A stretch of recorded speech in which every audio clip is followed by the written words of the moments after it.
রান্না করছি মাছের ঝোল। মাছগুলো একটু ভেজে নিলাম। দেখুন, একটু আদা বাটা জিরে বাটা দিয়ে মাছগুলো রান্না করব, দেখতে লাগুন।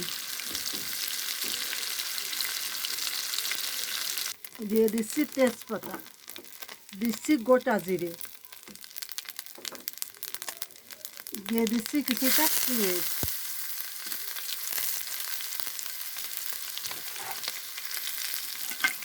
দিয়ে দিচ্ছি আমি লাল আলু সুবা তুলে দিই,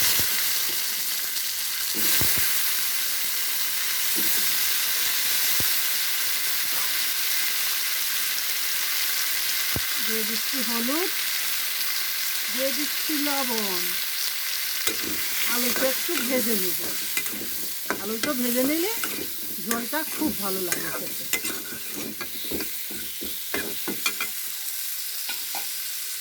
আলুটা ভেজে নিচ্ছি, এখন আমি আদা বাটা দিয়ে দিলাম। আদা বাটা, একটু মরিচ বাটা, একটু জিরে বাটা।